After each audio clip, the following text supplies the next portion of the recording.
अभी मन में भाव आ रहे हो, अभी मैं रास्ता में आ रहा हूं तो मैं विपराग जी से बोलो, मैंने कि कई भाव ऐसे हो में लीला के जो कहीं लिखे नहीं है पर अपने आप चिंतन में आ जाते हैं। जैसे कोई बिजनेसमैन व्यक्ति है तो उसके चिंतन में इतना बिजनेस चलता रहता है कि वो कुछ ना कुछ इनोवेटिव करता ही रहता है। गायक व्यक्ति है तो इतने स्वर राग उसके मस्तिष्क में घूमते हैं कि कोई ना कोई स्वर उसके चित्त में आता ही रहता है। ऐसा गाऊंगा तो अच्छा लगेगा, ऐसा करूंगा तो अच्छा लगेगा।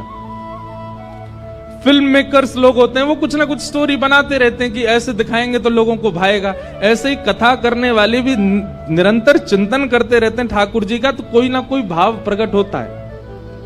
एक भाव प्रकट हुआ कि ठाकुर जी ने सब गोपीन के मक्खन चुराए, किशोरी जी को मक्खन नहीं चुराए हो? कभी ठाकुर जी ने किशोरी जी के यहां जाके मक्खन नहीं चुराए होगो का? तब मन में भाव आया कि भाई ये लीला कहीं लिखी तो नहीं है, पर फिर कुछ शब्द लिख करके एक पद बनाया। ठाकुर जी ने किशोरी जी के यहां चोरी कैसे करी होगी? ध्यान से सुनियो। अब वैसे तो आपको चिंतन करना चाहिए, पर फिर भी आंख खोल के ही सुन लो। जब जब भाव लगे तो नेत्र बंद करके उस छवि का दर्शन करना जो यहां लिखा है। आहा, कुंवरी श्यामा मेरी प्यारी श्यामा, दधिमथ सुंदर लागे। मेरी प्यारी श्यामा, दधिमथ सुंदर लागे। सब लोग इधर देखो, कैसा है स्वरूप। कीर्ति मैया, राधा रानी की मैया ने किशोरी जी से कही, लाली अब तू बड़ी होती जा रही है ने, घर के काम काज सीख ले। किशोरी जी बोली, कहा करूं मैया? बोले अब तू दही मथनो सीख ले, मक्खन निकारे कर, धीरे धीरे घर के काम ने अपने जीवन में ला। तो किशोरी जी आज पहली बार दधी मंथन कर रही हैं। किशोरी प्यारी दधिमथ सुंदर लागे, किशोरी प्यारी दधिमथ सुंदर। तनिक तनिक हाथन सो मथनी, तनिक तनिक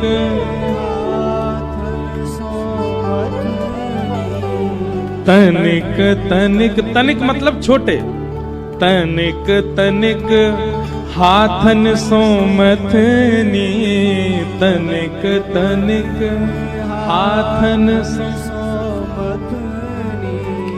तनिक सी भोरी चलावे किशोरी राधे, तनिक सी भोरी दधिमथ सुंदर लागे, किशोरी राधे दधिमथ सुंदर। आज किशोरी जी ने जैसी मथनी पहली बार चलानो प्रारंभ कियो, सबरे ब्रजमंडल की गोपी इकट्ठी है गई, बधाई गायन लगी, नंगाड़े बजन लगे पूरे ब्रजमंडल में।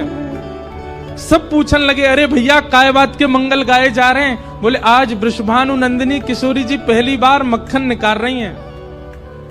आहा, ब्रजवासी की भीड़ लगी है, पहलो मक्खन को प्रसाद हमको मिलना चाहिए। लंबी भीड़ लगी है, वृषभानु जी सबको संभाल रहे हैं। बोले चिंता मत करो, लाली मक्खन निकाल तो ले, एक एक बिंदिया, एक एक बिंदी मक्खन सबको मिलेगा प्रसाद में। नंगाड़े की आवाज पहुंच गई कहां? नंदगाम। इतने में दौड़ो दौड़ो मधुमंगल गए और ठाकुर जी के पास। बोले लाला एक नई खबर लेके आया हूं। ठाकुर जी बोले कहा खबर है भैया? बोले बरसाने में नंगाड़े बज रहे हैं। बोले काय बात के नंगाड़े? बोले किशोरी जी मक्खन निकाल रही हैं, पहली बार दही मथ रही हैं। लाला तेने सबरी गोपीन के यहां को मक्खन चुराया हो, कानी भेणी लूली लंगड़ी सबरी गोपीन के मक्खन खाए, परम सुंदरी किशोरी जी को मक्खन नहीं चुराया तो हम काय बात के चोर?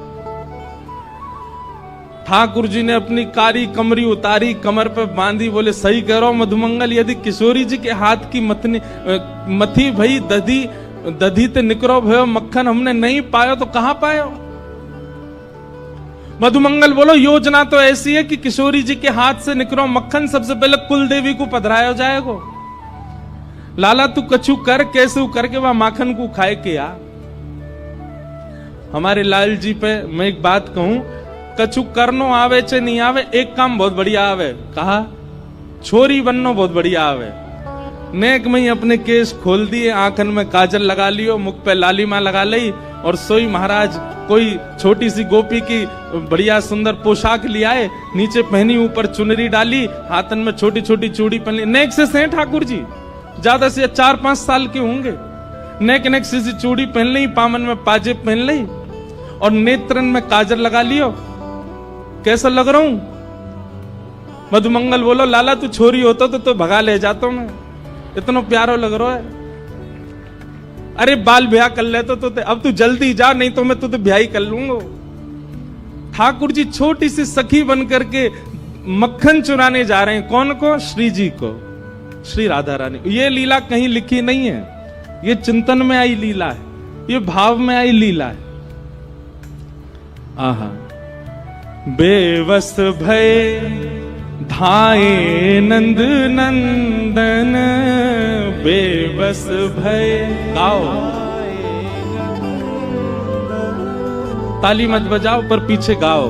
बेबस भय धाये नंद नंदन, बेबस भय। कैसे? सखी को रूप धराए, सखी को किशोरी राधे, दधिमथ सुंदर लागे, किशोरी राधे दधिमथ। ठाकुर जी पहुंच गए बरसाने। अब नेक्स्ट सी गोपी बन के गए, कोई ना रोको ही ना, सीधे पहुंच गए भवन में। चारों तरफ गोपियां खड़ी हैं और उन गोपीन की छोटी छोटी लाली खड़ी हैं, वहीं पर ठाकुर जी भी जाके खड़े हो गए। गोपीन को लगी कोई बरसाने की गोपी की छोरी होगी छोटी। ठाकुर जी आके खड़े हो गए, चुपचाप देख रहे हैं। छोटे छोटे से हाथ हैं किशोरी जी के, नेक सी मथनी ऐसे मथ रही है, वहां में ते धीमे धीमे दधी नीचे जा रहा है, छाछ नीचे जा रही, मक्खन ऊपर आ रहा है। ठाकुर जी के मुंह ते लार टपक रही है। बीच बीच में ऐसे अपने मुंह को साफ कर रहे हैं और बस योजना बना रहे हैं कैसे चुरा के भागूं याकू। इतने में ही कीर्ति मैया बोली, अरे चलो सखी, आज पहली बार किशोरी ने मक्खन निकालो है, या मक्खन को भोग कुल देवी को लगाएंगे। सब जाओ कुल देवी के यहाँ व्यवस्था करो, नए नए वस्त्र पहन के आओ। अरे लाली तू भी जा, नए वस्त्र पहन के आ, मक्खन लेके कुल देवी को पूजन करवे जाएंगे। कुल देवी को भोग लगाओ, कुल देवी को भोग लगाओ। सुन मोहन घबराए, सुन मोहन हे सखी रूप में छल बल करके, सखी रूप में छल बल करके माखन ले बंधाए, माखन ले बंधाए। सब सखियां सजवे जा रही हैं, किशोरी जी तैयार हुए गई हैं, वहीं मटकी में मक्खन रख के चली गई हैं सब कि अब सब जाओ तैयार है लाओ। सब निकलती गई, ठाकुर जी वहीं कोने में छुप के खड़े हो गए। और जैसे ही सब सखी गई, उन नेक सी मटकी में नेक सो से मक्खन। अब किशोरी जी ने कोई बहुत ज्यादा तो निकारो नहीं होगा, नेक सो से ही निकारो। वहां नेक से मक्खन को लेकर के ठाकुर जी वन की ओर भागे और वन में भाग करके ठाकुर जी ने अपना श्रृंगार आदि सब उतारो, एक वृक्ष के ऊपर चढ़ गए। सहन नहीं है रोए, किशोरी जी ने मक्खन निकारो है, याकू तो मैं प्रेम से पाऊंगो। कहा भयो, जैसे ही प्रथम मक्खन उंगली में लेकर के मुख से लगायो तो कहा भयो, माखन को जब अधर लगायो, माखन को जब गिरधर बेसुध पाए, गिरधर।